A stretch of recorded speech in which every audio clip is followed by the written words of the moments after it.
Are you a high-performing real estate investor who's looking to further elevate your performance? If so, download our free guide, Raising the Bar, 5 Steps to Elevate Your Habits, by joining our insider network at elevatepod.com. This guide, created by yours truly, has the power to put your transformation on autopilot and exponentially change your trajectory. Go get your free copy now at elevatepod.com. If you're looking to take your business and life to a whole new level and you're committed to investing in yourself, you're invited to apply for one-to-one coaching with me, which you can learn more about at coachwithtyler.com. Or sign up for the life-changing Elevate High Performance Coaching Academy, where together with our tribe, you'll learn how to elevate your game, make more money, and have more freedom. Check out the free masterclass at elevatecoachingacademy.com. Welcome to Elevate, the masterclass where we dissect the elements of exceptional achievement and lifestyle design with a focus on personal growth and real estate investing. Now, here's your host, Tyler Chesser. Elevate Nation, welcome back. This is Tyler Chesser. I'm so thankful to have you here, and I am blessed and grateful to be joined by my friend Bronson Hill today. And in this episode, you are going to learn about not only what the mindset of a high performer looks like, but what it can look like for you and what story you might be telling yourself that's holding you back, and how you can hack that story and create a story that's not only going to support a greater future for yourself, but a much larger purpose that you can impact the world around you. So I want to encourage you to really buckle up. I want to encourage you to get excited, because today's episode is so valuable and it can really change your life if you let it. And so I want to encourage you to really, really listen closely to this conversation today with Bronson Hill. This is a phenomenal conversation. And I want to encourage you to recognize that Elevate Podcast is all about mindset, mind expansion, and personal growth for high-performing real estate investors. Today is no exception. We've got a phenomenal episode ready for you today. I am your host, Tyler Chesser, and I'm a professional real estate investor and high-performance coach. It is my job to decode the stories, habits, and multifaceted expertise of world-class investors and other experts to help you elevate your performance and lifestyle. Are you ready to take it to another level? It is time. Let's raise the bar. And before we dive in, I want to remind you to rate, review, and subscribe to Elevate Podcast wherever you love listening to podcasts or watching podcasts. I want to invite you to subscribe to the show, give us a rating and review, and pay it forward, because the fee, by the way, this is 100% free, and we're going to continue to offer massive, massive value to you. Only thing we ask is that you share this with one friend, one colleague, or one family member. Who is it that you know that would really value or really find a lot of value from listening to this podcast or watching this podcast? I want to encourage you to pause and share this with them right now. That's the fee, and we appreciate you being here. And with all that said, I want to introduce you to Bronson Hill. Through his equity investment company, Bronson Equity, he controls over $60 million in multifamily assets. Bronson runs a large in-person multifamily meetup in Pasadena, California, called FIBI Pasadena Multifamily, FIBI Pasadena.com. Of course, also Bronson understands the investor mindset, and you're going to absolutely see that here in this episode today. Having spoken to an individually over the phone with over 1,000 investors and having raised over $20 million for real estate deals, Bronson is the author of The Single Best Investment Strategy During or After a Pandemic, and is a regular contributor to YouTube and Bigger Pockets. I want to encourage you to really buckle up in this conversation, because this conversation is so valuable, and it's going to change. I'm telling you right now, it can change your life if you let it. So buckle up and enjoy this amazing conversation with Bronson Hill. Bronson Hill, my friend, welcome to the show. How are you? I'm well, Tyler. It's really good to be here. Just, two bald guys getting together, talking about real estate and personal growth. I mean, we could probably talk all day about both topics. So just so excited to be here with you. That sounds like a title of a movie that no one would go see. I don't know about you. What do you think? Yeah, bald to bald real estate. Yeah, we would just geek out for a while, but we'd have a good time. So, you know what I'm picturing in my head? You know, like the two rams that are like charging at each other. They're like locking horns. We're like locking bald heads right now. This is getting weird fast. What yeah, do you think? It is. But I guess you're my brother from another mother. But they say that this is a little bald joke here, is they said that God made only so many perfect heads, and He covered the rest with hair. Ah, that's it. No offense to anybody, but I'm just saying. So, so this is how we make each other feel better. This is like our therapy session. We probably shouldn't have hit record on this yet, but that's okay. Like, it's okay, Tyler. It's all right. I know you cry yourself to sleep sometimes, but it's okay. I do too. I'm going to write that down though. This is perfect head. This is a perfect head. So, It's so funny. I love that. And it's so funny because when we met originally, we were actually going out to lunch and we were with a group of other people at a conference. And we just really hit it off immediately. And we shared so many different, interests and just philosophies. So I'm really excited about this conversation. I'm really excited to get to know you better and share your story with Elevate Nation. So before we dive in, if you were to describe yourself in the way that your closest friends or family members, what would they say about Bronson Hill? So besides being bald, which is obviously an easy thing to see, I would say people would see me as somebody who's very focused, very driven, somebody who cares for others, really wants to make a difference with their life. I feel like I run in different circles. So I've got kind of my friends that are around my faith community that kind of maybe see me a certain way there, and I lead some things there. There's people that see me a certain way around the real estate group, real estate groups where I lead a meetup in Pasadena, California, where I live. So they may see me a certain way. I've raised, almost $20 million for real estate. So there's some stuff there. But I think the biggest thing is just being somebody who's approachable, who's warm, who's open to conversation, who's open to learn. And just, I think the thing about mindset, I think this thing about you and I, our connection is just the idea that we're both really hungry to learn and to grow and to know more, both about people and about life. And just knowing that, nothing is really new under the sun, right? Like it's all been done before. It may look different with all the different, TikTok and other things, technologies that are out there, but it's all kind of the same principles. And so if we can just learn how to get in the right headspace and also do the right activities and be around the right people, you almost can't help but be successful, right? No, that's so true. And that's actually the first thing that I recognize about you is that you are open and you're approachable and you're open-minded as well, as you're open to different vantage points and you're curious, right? Like you're not only accomplished and you've done what you've done and you continue to grow in that capacity, which I really align with in terms of your belief and your values towards growth, but also serving other people, but being willing to learn from others and open yourself to learn that. So where does that come from, Bronson? I don't know. I think it's a good question. I mean, I think as a kid, I've always been, was always curious about how things work, I would take like doorknobs apart, and my grandmother one time got me a carburetor and said, "Here, take this apart," because I was just so curious how everything works and everything was put together. Not everybody's curious like that, but I think being curious about the world, being curious about people. I had an opportunity in college to live overseas in Africa for about 5 months. And since that point, I've been to a total now of 34 countries. So I love traveling, but one thing that culture teaches you and people teach you is that there's not necessarily a right way to do something, right? There's just different ways to do things. So just because somebody does it differently or sees it differently doesn't mean it's wrong. It just means it's different than what you do. So I think just having an open mind is a humility that just says, you know what, I've always done it this way, but maybe there's a better way, right? I think that if we're open to those type of conversations, then we actually keep improving. Then we actually keep getting better. Then we actually improve our lives. And then we kind of open up to these new ideas and we're like, man, I didn't even know that was possible. I didn't even know I could accomplish the things that I'm accomplishing, or that I could see myself in a way that's really no different than any other successful person. And that's been a big shift for me, is just seeing like, oh, okay, like, any successful person I see out there, there's really no difference except that person believed that they had the ability to be successful, right? So it's that like internal mind shift. And so I'm sure there's a lot there we could talk about, but I do think a big part of that is just being open, being curious, being, open to different viewpoints, because you always can grow. Yeah. And I could not agree more in terms of travel and the way that opens your perspective. And sometimes it's almost like you get out of your own little bubble of problems and challenges, or even, celebrations, that sometimes you need to get out of that to see what's going on with someone else and recognize that, you know what, my little bubble is just that. It's a little bubble. And it's beautiful to see the value that you can gain by understanding that your perspective is one perspective and there's so many others, right? And so talk to me a little bit more about your upbringing, because I'm actually really curious about where you came from. And, you talked a little bit about how you were curious about how everything works and taking things apart and putting them back together. But it's almost like that innate curiosity of making sense of the world around you. But could you give us a little bit more context around your upbringing?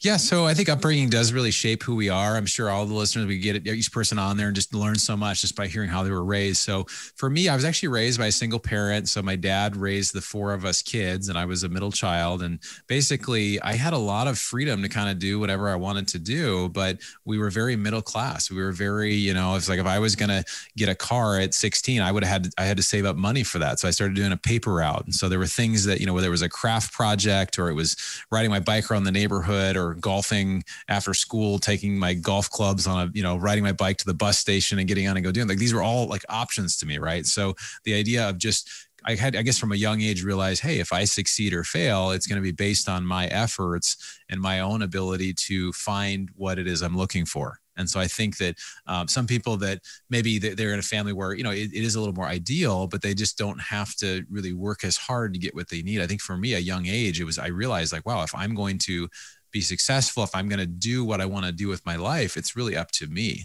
And so I think some ways as parents, and I'm a parent, I have an 8-year-old daughter, is we can kind of shelter our kids in a way where they don't really get to experience maybe the setbacks or failures or things they go through, or have to actually work for things that they want.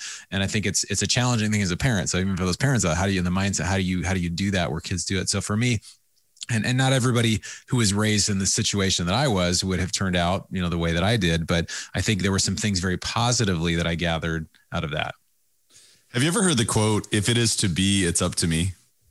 Yeah. It's I mean, it really resonates with me because, that personal responsibility at times is something, it's a great reminder, because sometimes we think, well, certain circumstances have to come together for me to accomplish things. And I just think it's great that we can bring the power back to us and to say, look, I control my future. And it does start with beliefs, right? It starts with what I believe is possible, but also having that understanding that we can take responsibility for our futures and we can, really give to other people as a result as well.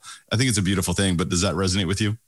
Oh, 100%. I mean, I think, the more, the opposite of that is you're a victim, right? You're a victim of your circumstances, that, nothing happens by choice. Everything happens to you. And I think that kind of what you're teaching people with mindset and you're showing people is like, what, if you live that way, you're never going to get the life you want because it's always out of your control. And the only way that you're going to get more money is by winning the lottery, or a rich relative is going to die, or some random thing is going to happen. But the challenge with people that get handed stuff is they didn't really develop the character or the process, the drive, the values to be able to get that stuff. And that's why I think there's this principle. If you handle a little bit well, I think it's a spiritual principle too, is you handle a little bit well, then you'll get more. And it's kind of this idea of stewardship too. And for me, it is even kind of a faith thing where it's like, hey, I'm here for a purpose, for a reason, and my why really drives what I do. And so as I go for bigger and bigger and bigger things, it's an outflow, not of I want more for me. It's I want more because I want to make an impact, and my why drives a lot of that. And so I think that having that idea that, yes, I am in control of my actions, I'm in control of my attitude, I'm in control of what I do. It gives you the ability to really be successful and realize, it was because of hard work. Obviously there's breaks involved, there's other things, but there's that saying too, that the harder I work, the luckier I get, right? So it's not just luck, it's not just chance, but the more I work, the more I pour into, and I sow seeds of like, I want to grow in this way, I want to experience these things, the more just these wonderful, awesome things happen. And that character that you develop, you think about the path that you've taken, obviously, in real estate, and you've developed a character of obviously delivering results and developing strong and deep relationships with people and helping them connect to exciting opportunities and opportunities that can help them further their purpose and their mission in life. And I do want to get to your purpose and your mission and really get deep on that and really understand that.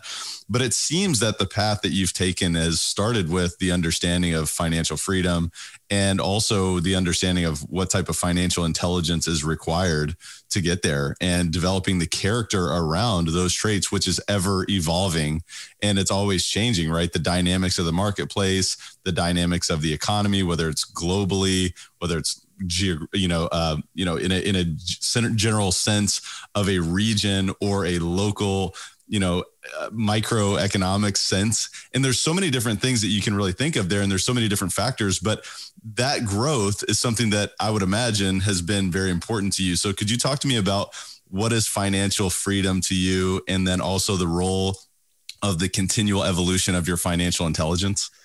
Yeah. So, for me, I'll just tell you a little story. I was a well-paid medical professional. I've been doing, medical sales for 8 years. And I started buying single family houses. And my goal was to get to where, I could become financially free. I like to write music. I love to travel, spending time with people. I want to be able to create stuff and even not even knowing what that exactly would look like.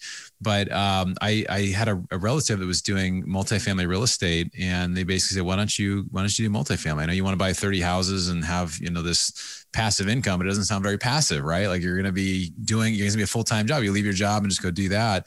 And I said, well, I don't have the money to do multifamily. And he said, well, you can raise the money. And so that took me on a path of go to this conference, read this book, start a meetup, and I just did everything he said. He's an uber successful guy, has 1,400 units, high net worth, all that stuff. And so to me, it opened up this world that I just didn't think was possible. And I think that's when you start doing things that you didn't think was possible, and you've literally, I've been doing that job for almost 10 years. And it's like, I finally realized like, oh, wow, I actually could do this full time. I could actually go and scale this and do these things. And so it just was a big mind shift for me to say, okay, like if I really want to have more time, and to me, financial freedom is really freedom of time, right? It's not like we don't need more money. What we really need is to be able to have the time to do what we want to do with, and to be able to pursue and grow and travel and do those things. But money allows you to do that. So, but what are you going to do with that time? So that's where kind of the why comes in, right? Like why? Okay, so I want to do all this, but why? And different people have different whys. For someone listening, it might be like, I want to spend more time with my family. I want to travel. I want to write that book I wanted to write. I want to do these things. I want to work on my terms, not on the way that I'm working 60 hours a week, owning my business or doing other things. And so for me, passive investing and real estate and raising money and doing all this stuff, it basically became that for me. And so one thing that I'm kind of going over a lot of stuff here, but my why I discovered through a process really was to really fight against the cause of human slavery in the world, which is a huge hot topic for me. There's about 20 to 40 million human slaves today, which is just kind of shocking and overwhelming when you hear that number, but it continues to get bigger and bigger and worse and worse. And I feel like until we actually start really doing something significantly towards it, it's going to continue. So to me, my goal is raising money, creating awareness, doing these things to help fight for that cause. But then that drives more of the why as well. That's beyond just me. Like, okay, it's great. I need to have a place to live. I need to take care of my daughter, but this why is so much bigger than that. Right. Yeah. And I didn't even realize how big of an issue that is. And today you would think in the modern age, 2021, that's not an issue, but thank you for raising continued awareness. Is there anything, while we're on that topic, is there anything that the listeners can do or that we can do to continue to raise awareness or make a difference? Yeah. So how I got started in this, I'll just share briefly. I heard this story. So my sister she runs an organization called Dressember, which women wear dresses and guys wear ties during the month of December every day to raise money for human trafficking. She's raised over $20 million. So I've raised $20 million for real estate. She's raised it just for human trafficking. But there was this story this lady shared about somebody being rescued from North Africa. It was this teenage girl, and it was just a heartbreaking story because I'll just share briefly. There were 50 girls. They were in North Africa, and this group came and said, hey, we're going to get you jobs in Europe. And so basically they put them all on a boat. They actually put them in a shipping container. And on the way over to Italy, I guess 35 of these girls died because the filtration system on the container broke. And so, which is just heartbreaking, so then the remaining girls, they go further south, and one of these girls they rescued in Greece, and it takes a week or two sometimes before people start warming up, but she warmed up and said, yeah, this is my story. This is what happened. And then just when she realized she was being rescued, she just said like, well, why didn't you come sooner? Just like with tears in her eyes. And this woman named Christine Kane said, well, we didn't come sooner because we didn't know you were here. But now that we know that you're here, we'll do everything we possibly can to stop it and to create awareness. And to me, it was just like, as a dad, like my heart just broke, because I thought like nobody's out there looking for these girls or these kids or these adults, whoever it is. And 99% of them never are rescued. So I just thought, for me, like they would probably give anything to be free. And so I think for me, I just realized like that is a cause is worth living and dying for, right? There are things that are worth living and for dying for. And that to me is one of them. Thank you for sharing that, because first of all, I think it's our duty. It's every single person listening's duty to become as successful as you possibly can so that you can contribute in this way, right? So that you can give and so that you can not only create awareness, but make a difference for the causes that are important to you. And we all have the capacity to change, the outcomes of so many different things and so many different atrocities or so many different things that we'd like to see better, right? So what is it that you believe should be improved, and go out there and do it and believe that it's possible for you, because that's what we talked about before, Bronson, which I thought was beautiful, was that your belief system was changed in terms of what you believed, what was possible in real estate, which is now allowing you to go bigger and really make a difference for people who otherwise perhaps didn't have any hope. And so I just want to honor you for that, because I think it's such an amazing, amazing thing. And as you continue to go bigger, as you continue to create opportunities for other people, and as you continue to contribute, obviously you've chosen multifamily real estate as your path and your vehicle, not only for lifestyle and all the things that you described, but also contribution. So what is it that you find so compelling about multifamily real estate in particular? How much time you got? I've got a lot of reasons. I'll just share a few points. I mean, it really is an unfair asset class. And I know you're in multifamily as well, so you get this, but if you're a high earner, I mean, in California where I live, I mean, the top tax rate is something like 56% or something like that if you're making it. And I know a lot of physicians, and they're getting taxed like crazy. And yet, as real estate investments with the depreciation and be able to accelerate the depreciation, you can basically write off or defer all of the taxes that you're gaining on this, and at least for 5 years, sometimes even more. And there's just so many compelling reasons as far as tax benefits alone. But if you look at the stock market, 6 to 8% average returns, kind of historically, including the down years. Multifamily, we're seeing, I mean, a bad deal is like 8 to 12%, and we've had one out of 12 or 15 turn out that way. Most of them are 14 to 20% or more. And then we've had a few that are, 30+% per year. You're able to refinance. So it can sound a little complex to people that aren't familiar with it. But once you get, okay, this is just real estate, I'm just putting money in, and the ability to really be passive, where you can actually say, hey, I'm going to keep working as a doctor or as a lawyer or owning a business or as a professional, you can just put money in and know that, hey, I'm going to about double my money in 5 to 7 years. Like, I don't know many other investments that you can just kind of passively do that, where you vet the sponsor and you vet the deal, but you just know generally if you put it in, this is generally going to double in 5 to 7 years. It may not exactly, but that's kind of the goal.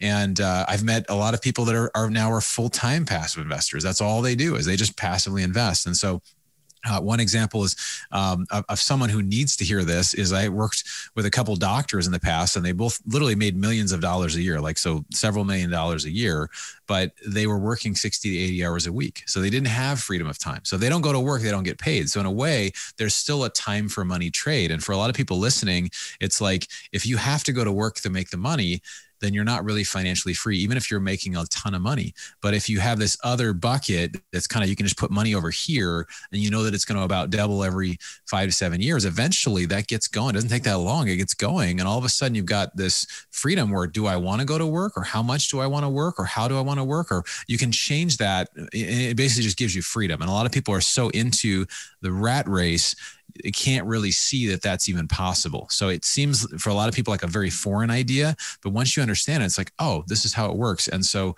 people often will get into their first deal, and then they'll just kind of see like, oh, this makes sense. And then they'll start saying, I want to do more of this, because it's so compelling. Hey guys, just a quick word from our sponsor, and we'll be right back to the show.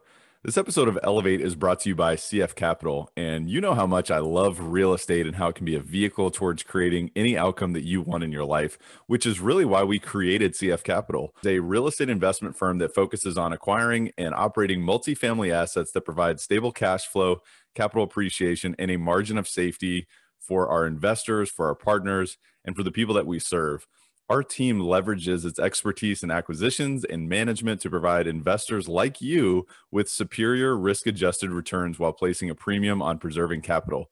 Our mission is to provide property investment and asset management solutions to help investors maximize their returns by investing in high-value multifamily communities.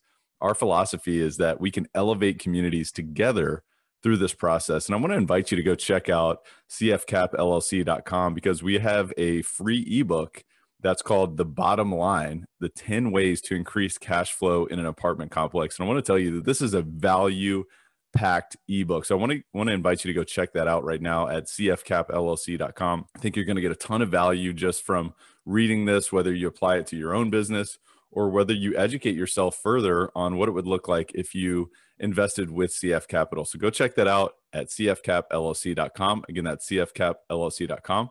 And enjoy the rest of the show. Yeah. And it's almost like, I think of the 4-Hour Workweek by Tim Ferriss and, the thought. And if you just look at the cover of the book, you're like, oh, so I'm going to work 4 hours a week and I'm going to lay in a hammock on the beach the rest of the time. Okay, that's interesting. But, what's really interesting that I find is that when you have choice about how you're spending your time, typically you're going to make choices that is productive and that, that are productive and that make a difference, not only for your life, but for others. And when you can choose things that you're curious about and when, you choose things that help you grow, it's amazing. And, multifamily real estate is a beautiful thing. And of course, I know you and I agree to that, but I wanted to ask you that question because there's so many different benefits. And I know you could have gone on for 35 more minutes talking about all the different things you love about it, but you hit the high points. And so thinking about today's market, right? It's a dynamic marketplace and it has been for quite some time, but I'd be curious. What are you most concerned about in terms of the current marketplace in particular? Is there anything that comes to mind? On particularly multifamily or just in general? Just in multifamily. And the reason why I'm asking is because, if you want to allow this vehicle to really serve you, we've got to have a true understanding of the dynamics of the marketplace. And we've got to make, correct and good investment decisions because of course it can be like a double-edged sword, right? If you make the wrong choice, of course, it's not going to serve you in this way. So could you talk a little bit about that? Yeah. So I think there definitely are some pitfalls, and I think it does take, some work to feel like you are, with the right sponsor. I think that's probably the first thing is just making sure that you're with the right group. There's a lot of people there's a lot of new people doing it. And it doesn't mean that somebody who's new it wouldn't be somebody that I would invest with. It's just, having somebody on the team that's experienced can be really helpful. Who's been at least 5-10 years. It's really helpful to have somebody who's been around it for a while, done deals, gone through different things. Because usually if there's an issue, a lot of times it's experience or it can be based on the sponsors. And also I would say with the deal itself, sometimes, and you've seen it with your background as well, people can overpay. You can overpay for a property. You can assume things are going to go to the sky. The assumptions people make, we talk about being conservative. Everybody talks about being conservative, but there's two metrics that I really like looking at a lot. And one is the rent growth assumptions. So if you're buying in Dallas and Dallas has seen, almost 5% rent growth per year, just meaning every year it's growing 5%, which is huge. But to assume that going forward, I would say is not very conservative, right? So we never really project more than 2 to 3%, on the high end rent growth. So, I'd rather have lower projections and really see what the deal is. Because when I see those 5% or those really 4 or 5% rent growth assumptions, I just think they're a little too rosy. Because what happens if it doesn't perform? What happens if rents stabilize or they go down? Like, is the deal still going to work? And so really looking at those, that's a big one. The second one is really the cap rate at exit. Do you raise the cap rate when you're projecting to exit? Because right now cap rates are low. It's less favorable in the projections when we raise the cap rate. But honestly, as an investor, and I'm a passive investor as well, I'd rather have a 15% IRR and see some upside there of like, oh, these other things, just somebody being very conservative, and to see a 22% and then maybe have, not be able to achieve that. So I think for a lot of people, it's just trying to, not just looking at the number itself, but looking at kind of what's behind the number. So could you talk to the folks who are listening who are passive investors or perhaps considering passive investing, maybe some due diligence tips that you might suggest for them as they're considering, not only sponsors to invest with, but deals to invest in? Yeah. So, I mean, there's a number of things you can do. I'd say talking with other investors is important. You can ask for a list. It can be a little tricky sometimes for sponsors because you only have so many people that want to take random calls from people and talk for 30 minutes about their investment. But reputation is huge. Sometimes, bigger pockets, if they're at conferences, they're speaking, they've got a podcast, just reputation is a big deal. And if people are treated well, they tend to talk about it. And if they're not treated well, they talk about that too. So reputation is big. I just try to figure out, who are the partners in the deal. I would try to say, what is their track record in the sense, are they, where are they doing deals? So we're working with a deal right now. My partners on at Elkhorn Capital, they've have over 2,000 units in Oklahoma City, including 2 other large apartments that are a half mile from the property that we're working on. So like that's somebody's got quite a bit of experience in this one area. They've shown multiple exits, and there's just, I think it's just looking at it like a business. Like, how likely is this to succeed? Well, if you've done it before, you've seen an exit, you've seen the returns there, it's okay.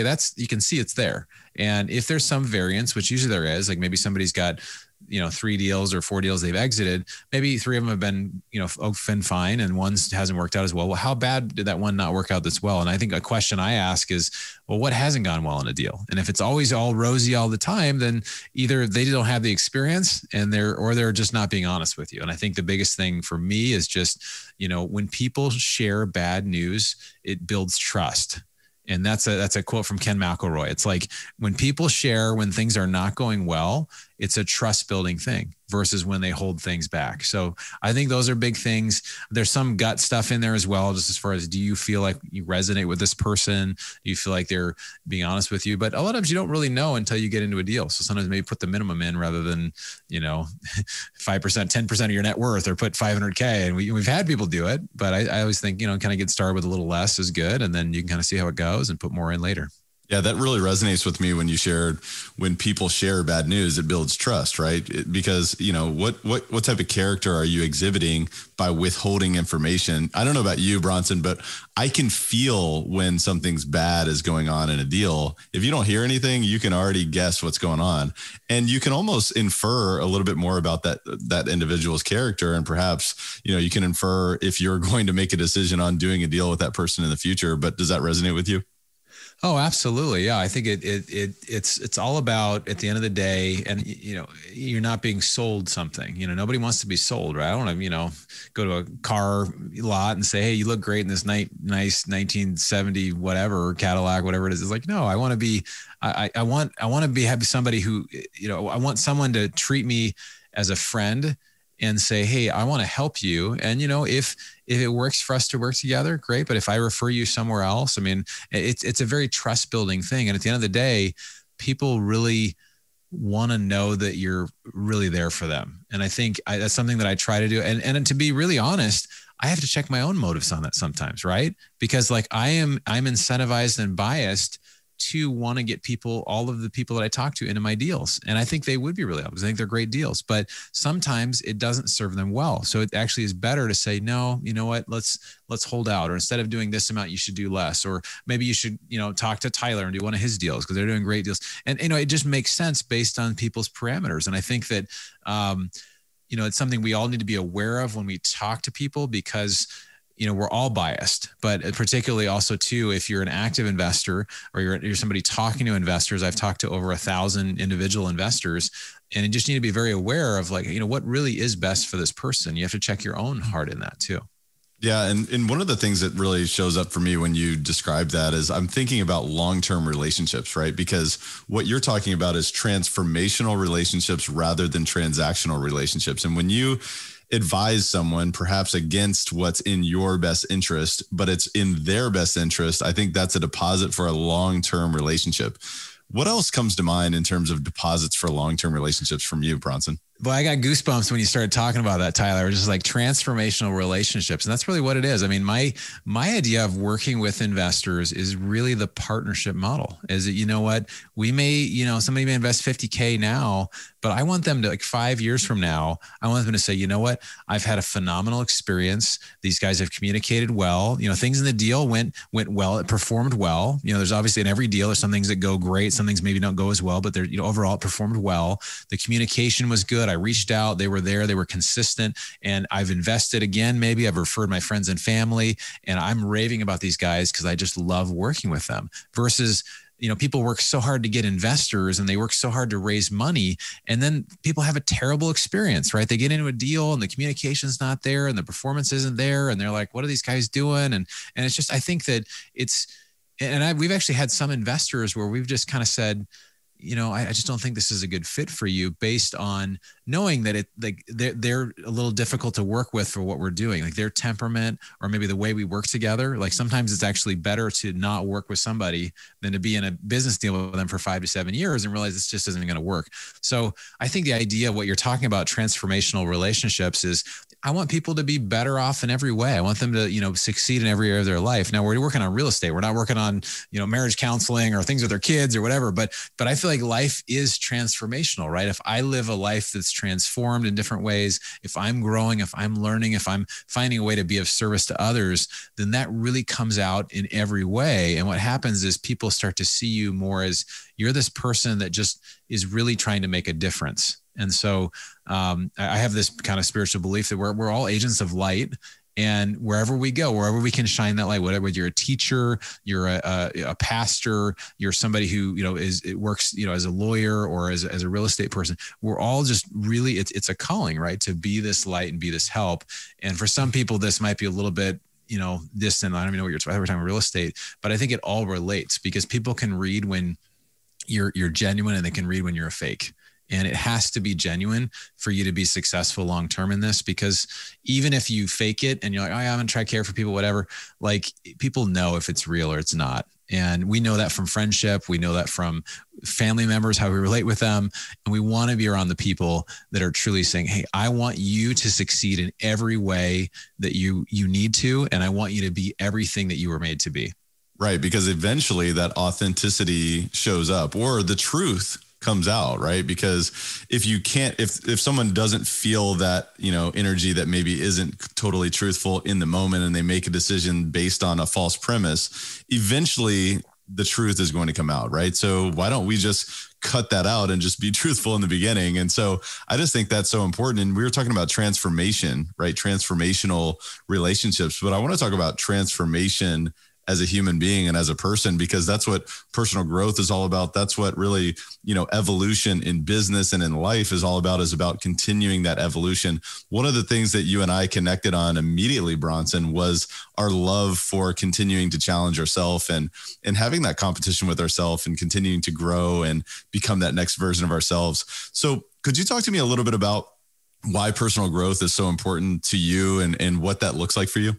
Yeah. I think personal growth, I haven't always been, I would say, as into personal growth. I think the last 4 or 5 years, I've been really solid, heavy into it, because I've realized that the people that I respect, the people that I value, a lot of these people read 2-3 hours a day. I mean, they're reading all the time, they're learning, they're devouring stuff, because there's so much information out there. I've started, doing a lot of historical biographies and different things. And I just think, well, what would I do in this situation? What would happen in this, if I were there and I were, the president back, in Abe Lincoln's time? Like, how would I handle that? I mean, just thinking like, these are really challenging circumstances, but you're able to really kind of grow from these other people that you've either been around physically or you've, kind of encountered how they would handle certain things. But again, I think it goes to the idea we were talking about of openness, continuing to have the idea that I can become whatever I want to become or whatever's out there for me to become. And just because you were, here's one example. If you were raised in a poor family and nobody's ever gone to college or anything, and you said, I want to be successful. Like it's really that belief. And it's not just something that I say, but I see it in people. I just had a conversation with somebody yesterday about this, about, what you're saying to yourself is who you're becoming. And it's just a story that we're making up.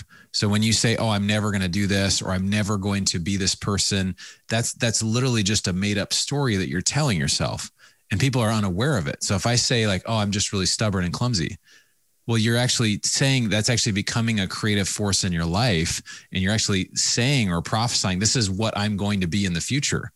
versus changing your language. And I'm a big person on affirmations and really bringing those words around you and the goals and the things that you want to see. Because if you speak those things out, like they begin to actually become physical, tangible things. And I've seen that in my life. Again, this can sound a little woo-woo, but it really is.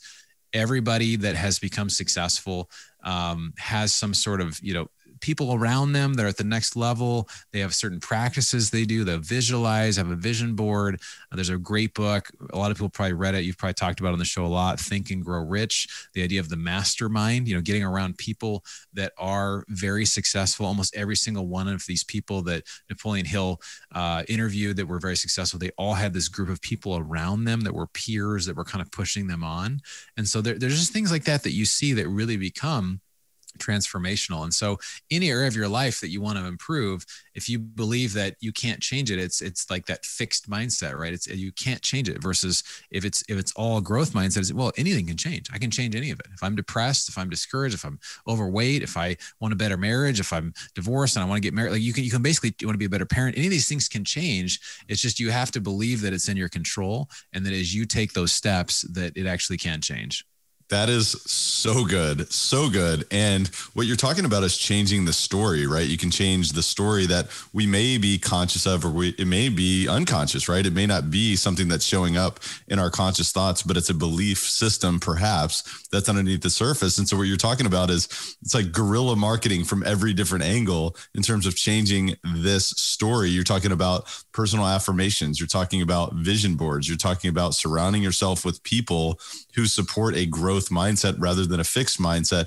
What else? I mean, what do you do to change that story and to support the story of the vision that you have for the future of Bronson Hill? Well, I think it has to come back to, what do you value and what is the vision of what needs to get done in your life? And the bigger it is, the more intentional you need to be about it. Right. So I go to, the last couple of years, I've been to a goals retreat really for 2.5 days. You just go and you set goals but there's a process, not just of setting goals, but really clarifying your values. Because if I'm like, I value ending human slavery in the world, that's a big, huge goal. There's $150 billion a year criminal. It's probably the second most wealthy, and it's a huge thing.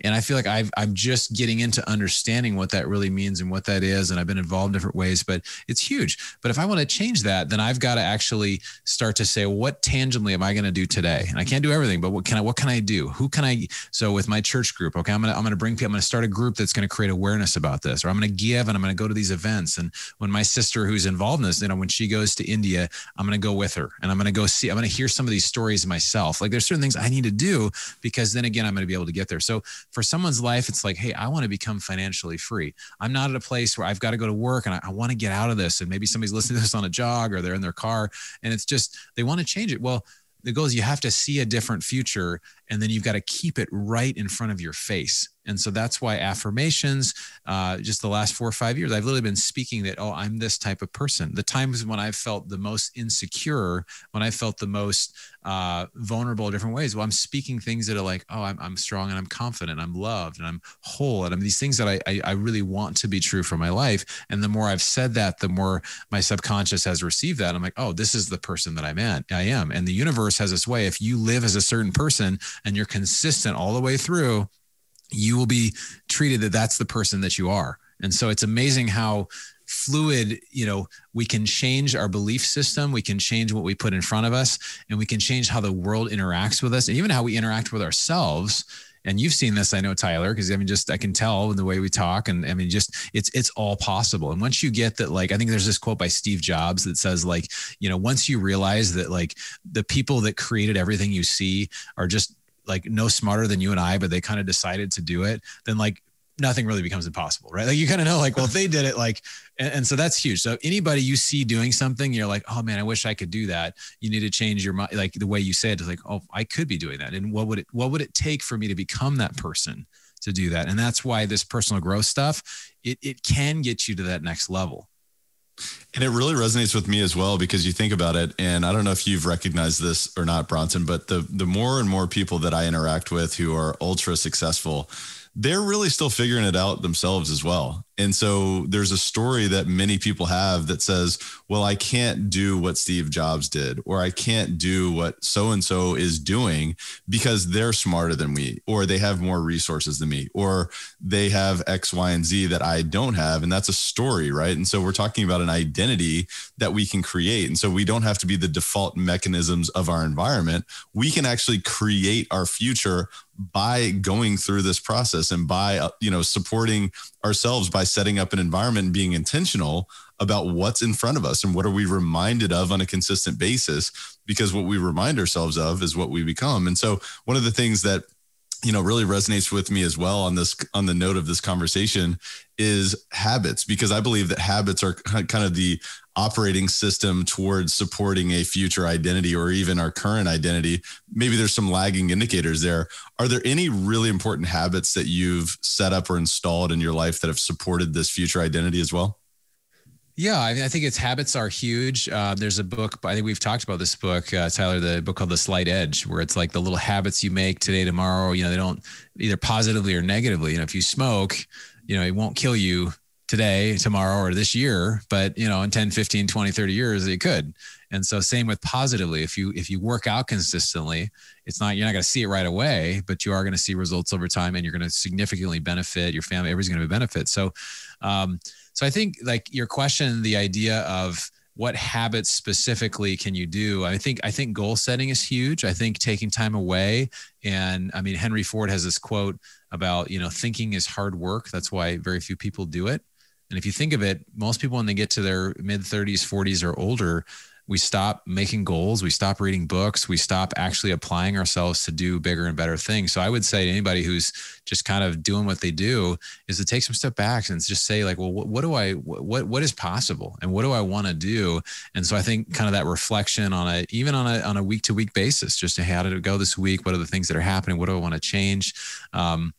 But I think one just kind of really practical habit I do is I make a to-do list literally every day. So here's my to-do list. And it's just like I write on the left side all the things I need to do. And then I put my schedule on the right side and I do it the night before.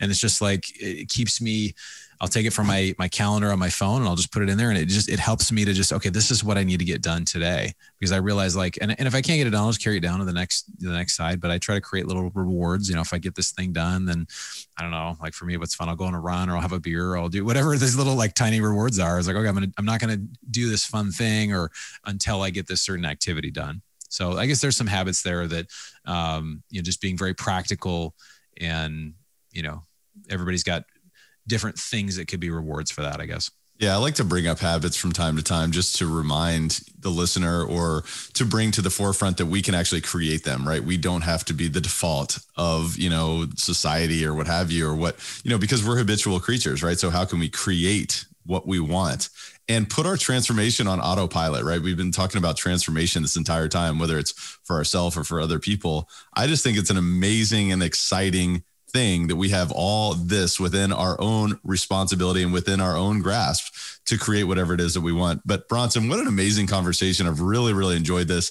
I want to transition into our rapid fire section. We call it the Rare Air Questionnaire. It's all about being uncommon, right? It's about making uncommon choices.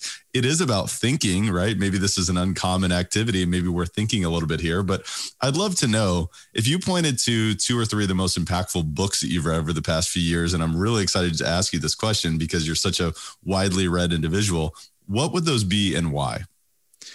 Yeah. So one is called Never Split the Difference, which is a book on negotiations. You've read that book as well, but it just talks through, this guy was an FBI negotiator and he just talks through just, crossing the street as a negotiation, talking to your spouse and like everything we do is a negotiation. So how do you express what you want and also create win-win for people in your lives? And I think it's a really great book. So I recommend that one. There's been a number over the years. This is more of a personal development book, but Brené Brown, anything by Brené Brown is awesome. There's a book called The Gifts of Imperfection, which when I read it, I just had to read a page or two and just like journal the whole thing and then just put it down for a day. I mean, it was so powerful to me because it really combines, in a way for me, it combines spirituality and just kind of wholeheartedness, or combining emotions and processing through difficult things. And it just really brought a lot of things together for me. So I've seen a lot of business growth. Like there's almost been a direct correlation. When I have a breakthrough in my personal life, my business, I just have some big breakthrough over there. Like it's like, they seem like unrelated, but it's just amazing how that's happened. So sometimes I feel like the real work is going inward and just growing and learning and facing some of those things that we haven't faced, or whether it's childhood or even generational things of just trying to process and work through this stuff. And then all of a sudden you've got these new tools that you can apply to business, and it just opens up more possibilities over there. Man, you are like selling Elevate right now, because we are all about personal growth. I'm telling you, man, that's so good. And sometimes we lose sight of that. Sometimes we get so caught up in business growth that we don't realize that the root cause perhaps of our growth is how we're growing as an individual.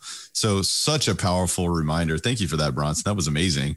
Aside from what we've already talked about today, what's the biggest way that you elevate your life on a daily basis?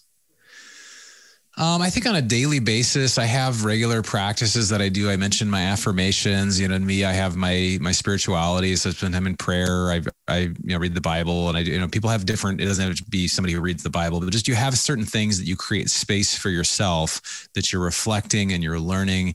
And I think there's a humility that happens when you do that. When you have whatever, if you have a higher power, you're basically saying like, you know what, I don't have this all figured out. And I think there is a mystical element of this as well.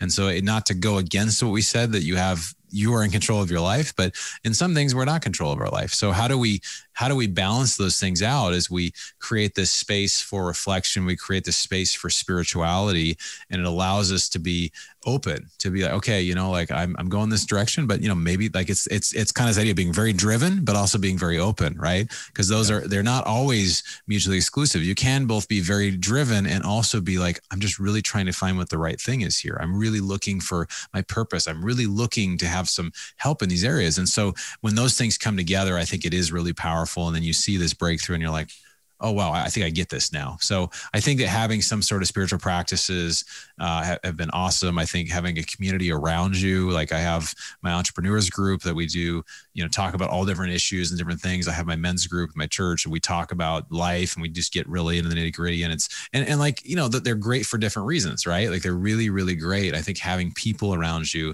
is really important as well. So there's a number of things there, but I think those are a couple that help me a lot. Yeah, there's a lot of really good stuff there. And what was coming up for me as you were describing the spirituality practice is almost like paddling out and letting the waves then take you, right? It's like, so we've got to put ourselves there, but we've got to be open to allowing, some forces that are larger than ourselves carry us through, because there's some amazing momentum and there's some amazing things that are maybe bigger than we could ever have imagined, that can take us to places that we've never imagined if we let it. So I think that is such a great reminder, and everything that you shared there is beautiful. So thank you for that.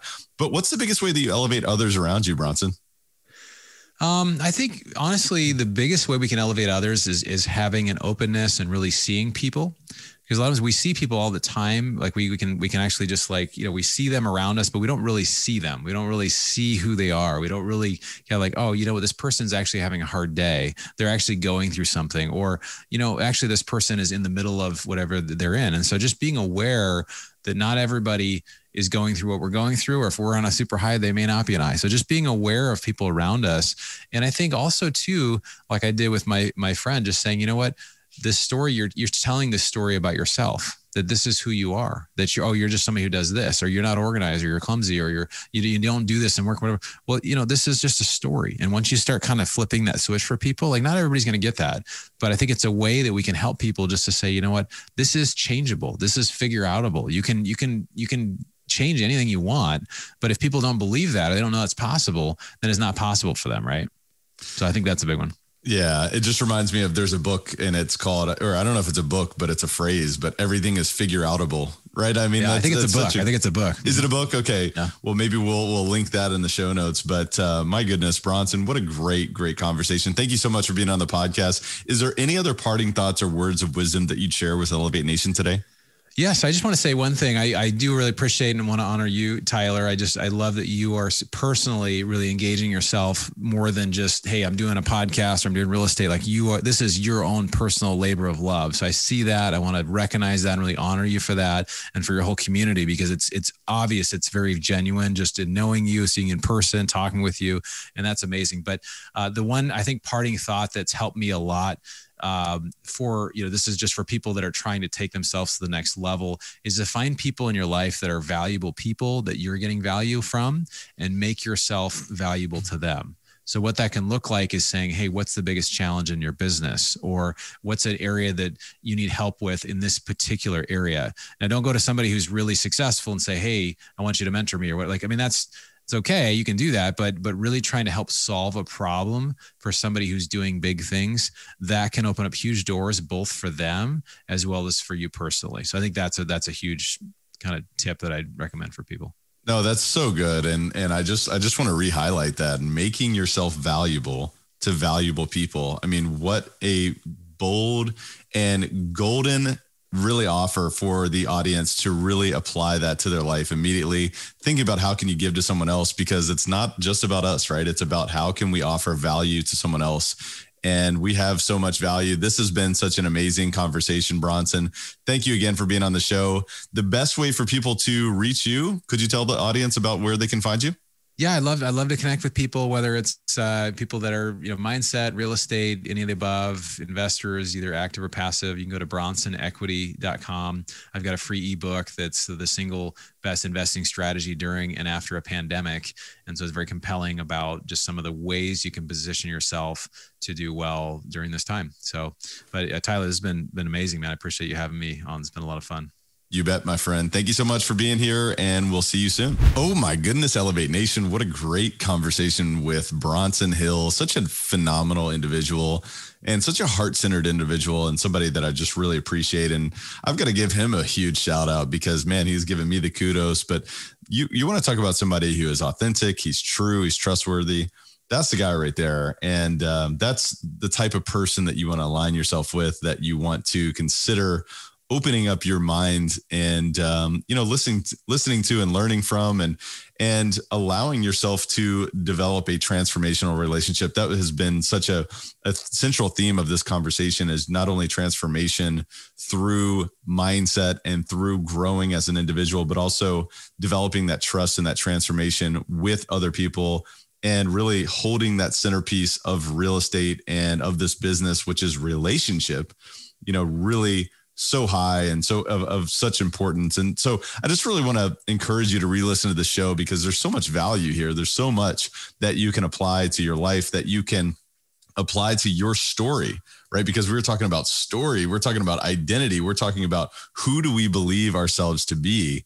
And this episode can really help you not only create a new story, but even refine your story and refine where you're going. Because if we don't know where we're going, then guess what? We're going to go somewhere, right? We've got to understand what is it that we believe is possible. And I just want to encourage you not only to re-listen to the show, but identify what are your top 3 key takeaways, and really share this with a friend, because the teacher sometimes is who learns the most. So what can you do to grab this link or grab this episode wherever you're listening or watching, and share this with a friend and tell them what are the top 3 key takeaways that you got from listening to this episode, so that you can understand, well, what are their top 3 takeaways?